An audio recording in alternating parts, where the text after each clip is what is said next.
he says a member formed by connecting a steel bar, so this is the steel bar, to an aluminium bar, this section is aluminium and this section is a steel bar as shown in figure. So assuming that the bars are prevented from buckling sideways. So what does it mean? So here he says a load P is applied from the top. Since it is towards the bar, so naturally it will be under compression.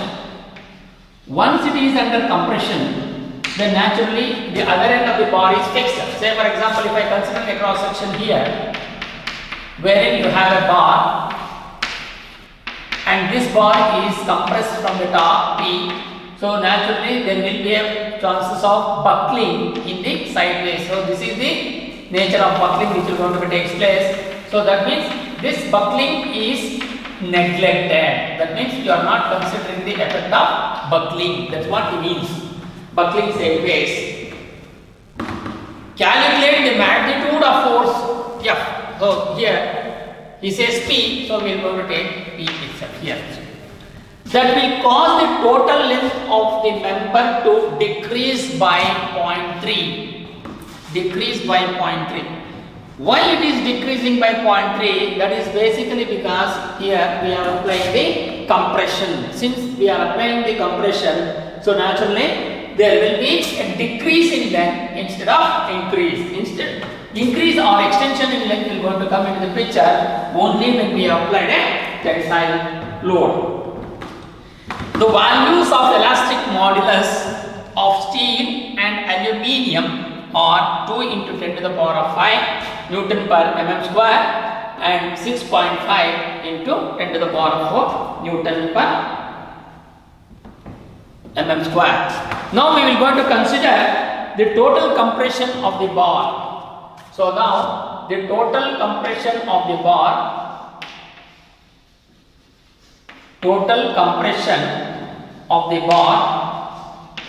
which is delta L, is given by compression in steel bar and the compression in aluminium bar. So that means compression in steel bar,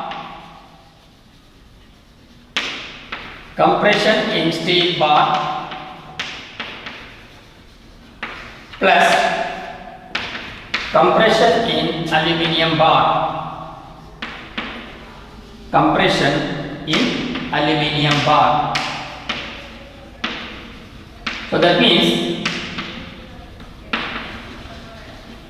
delta L will be equal to delta LS plus delta LB. Delta LAL aluminium bar. So now he says the total length of the member to decrease by 0.3. So here he has given this distance, this dimension as 0.3. That will be equal to the compression in steel bar. So this compression in steel bar which is given to B. So we will going to write the general expression P into LS by AS into ES first, plus P into LB by AL into A suffix AL into Young's modulus of EL. So this is the general expression.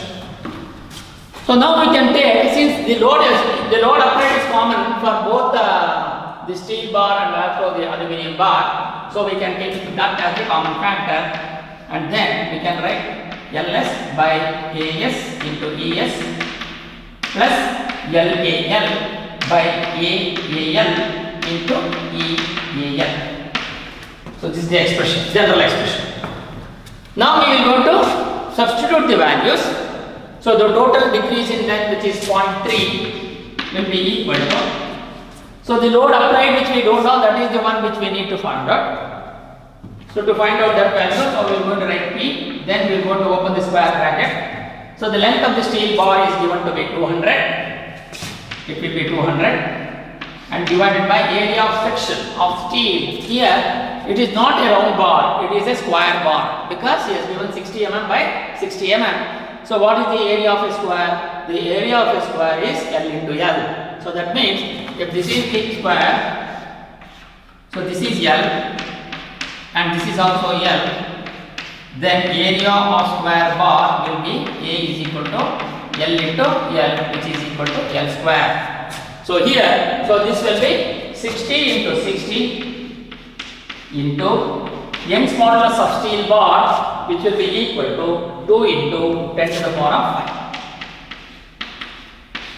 plus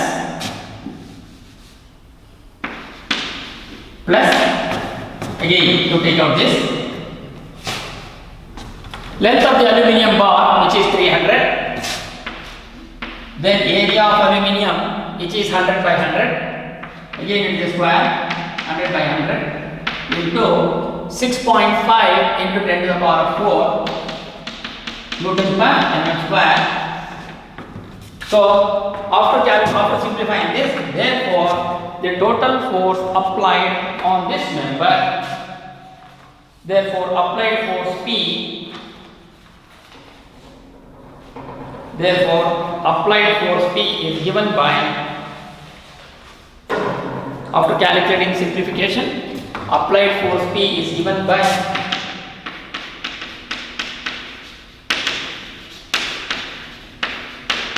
given by 405,780 Newton, which is equal to 405.78 kilo Newton. So this is going to be your final solution.